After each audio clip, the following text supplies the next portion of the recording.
Assalamualaikum warahmatullahi wabarakatuh. Perkenalkan, nama saya Dwi Oleh Fitri dengan NIM 2304-2031.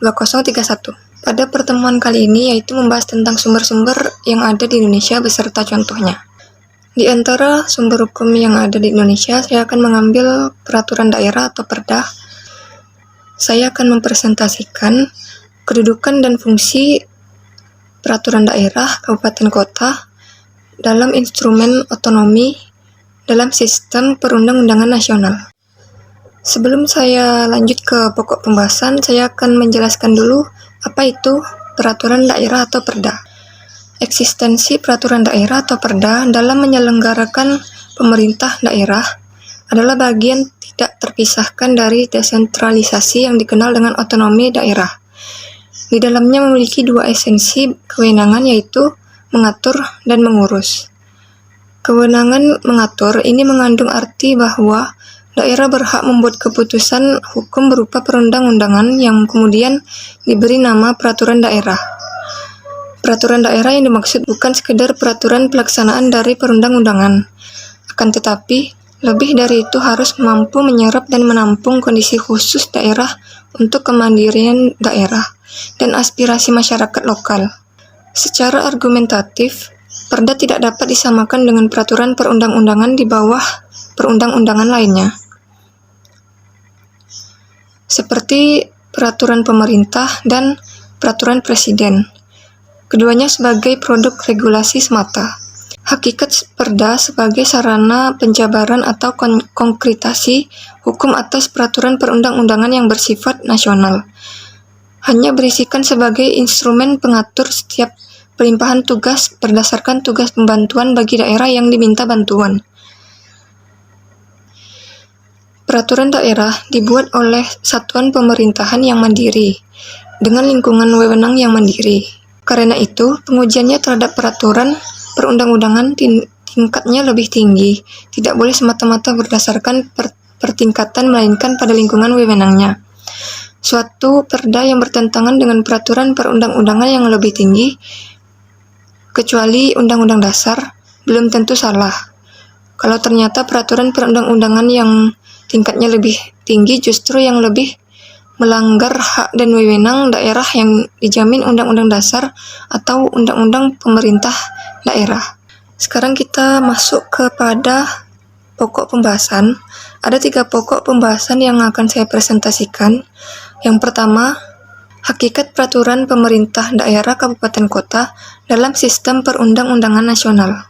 Peraturan perundang-undangan sebagai bagian dari hukum tertulis dan merupakan bagian dari sistem hukum, maka pengertian sistem peraturan perundang-undangan Indonesia adalah suatu rangkaian unsur-unsur hukum tertulis yang saling terkait, pengaruh mempengaruhi, dan terpadu yang tidak dapat dipisahkan satu sama lainnya, yang terdiri atas asas-asas, pembentuk dan pembentuknya, jenis, hierarki, fungsi, materi, muatan, pengundangan, penyebarluasan, penegakan, dan pengujian, yang semuanya dilandasi oleh falsafah Pancasila dan Undang-Undang Dasar Negara Republik Indonesia tahun 1945.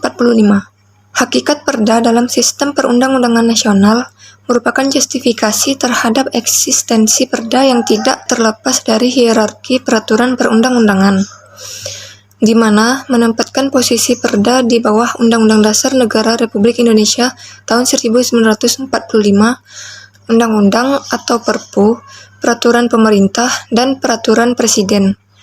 Sehingga dapat dikatakan bahwa hakikat Perda kabupaten kota sebagai bagian dari sistem perundang-undangan nasional berarti menempatkan Perda sebagai penjabaran lebih lanjut dari peraturan perundang-undangan yang lebih tinggi. Peraturan daerah kabupaten kota sebagai subsistem perundang-undangan nasional dengan kemandirian dan berotonomi, namun tidak berarti daerah dapat membuat peraturan perundang-undangan atau keputusan yang terlepas dari sistem perundang-undangan secara nasional. Peraturan perundang-undangan tingkat daerah merupakan bagian yang tidak terpisahkan dari kesatuan sistem perundang-undangan secara nasional. Karena itu, Tidak boleh ada peraturan perundang-undangan tingkat daerah yang bertentangan dengan peraturan yang lebih tinggi tingkatnya atau kepentingan umum. Baik, itu tadi pokok pembahasan pertama. Sekarang kita lanjut ke pokok pembahasan kedua, yaitu tentang kedudukan perda kabupaten kota dalam sistem perundang-undangan nasional. Hierarki norma, yakni antara daerah otonom provinsi dan daerah otonom kabupaten kota adalah hierarkis, sehingga bentuk atau jenis peraturan perundang-undangan yang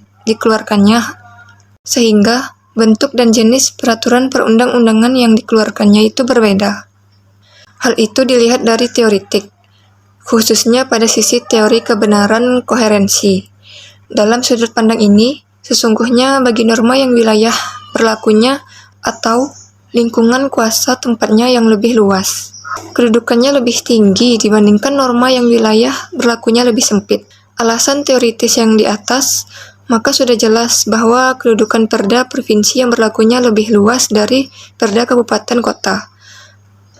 Argumentasi analitik mengenai perda rencana tata ruang wilayah atau disebut RT/RW harus merupakan bagian dari sistem perundang-undangan nasional. Dalam artian, pembentukan pada RT/RW harus melihat levelitas atau derajat peraturan perundang-undangan lebih tinggi sesuai dengan doktrin tertib hukum, karena ruang merupakan satu sistem yang bersimbiosis.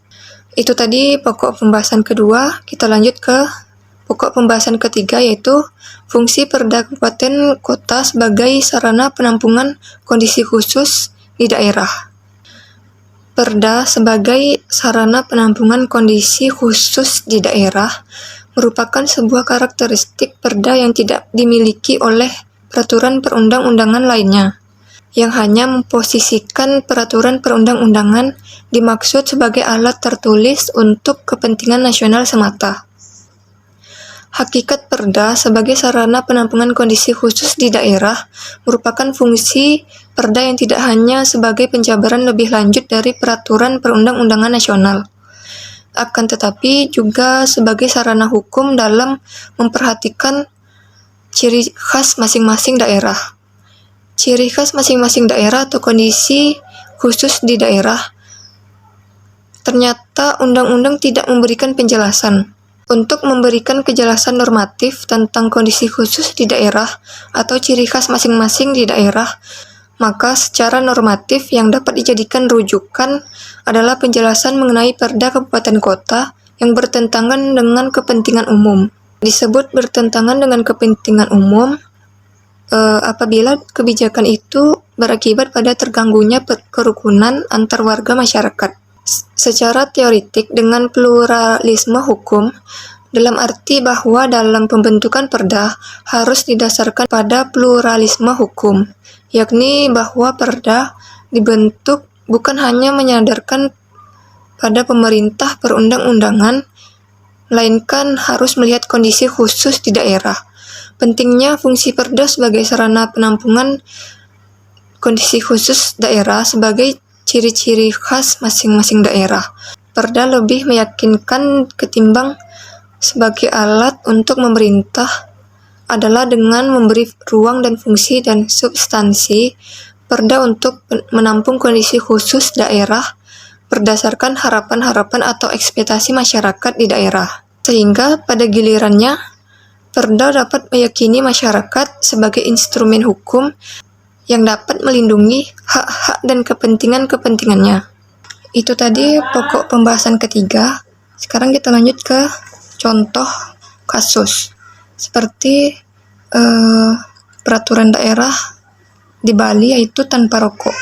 Peraturan daerah Provinsi Bali nomor 10 tahun 2011 mengatur tentang kawasan tanpa rokok atau KTR. Perda ini bertujuan untuk mencegah dan mengatasi dampak buruk dari asap rokok.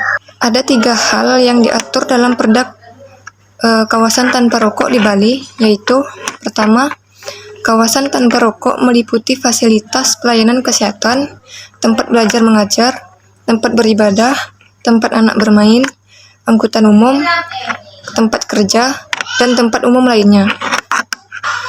Yang kedua yaitu kawasan tanpa rokok, kegiatan merokok, iklan rokok, dari penjualan rokok dilarang. Seluruh komponen bangsa, baik individu, masyarakat, lembaga-lembaga pemerintah, dan non-pemerintah, bertanggung jawab atas kawasan tanpa rokok. Selain itu, orang dewasa yang berusia di atas 18 tahun diperbolehkan membawa hingga 200 batang rokok ke Bali. Jika jumlah rokok tersebut lebih dari 200, maka dapat disita atau dikenakan bea cukai. Dari penjabaran materi dan contoh dapat disimpulkan bahwa kedudukan Perda Kabupaten Kota dalam sistem perundang-undangan Indonesia berada paling rendah dalam tata urutan perundang-undangan nasional, sehingga dalam pembentukan norma hukumnya harus didasarkan pada norma hukum peraturan perundang-undangan, khususnya pada norma hukum peraturan perundang-undangan yang tegas memerintahkan untuk diatur dengan Perda. Fungsi Perda dalam sistem perundang-undangan di Indonesia adalah sebagai penjabaran lebih lanjut peraturan perundang-undangan di atasnya yang menghasilkan Perda delegasian. Baiklah, itulah tadi presentasi dari saya. Lebih dan kurangnya saya mohon maaf. Wassalamualaikum warahmatullahi wabarakatuh.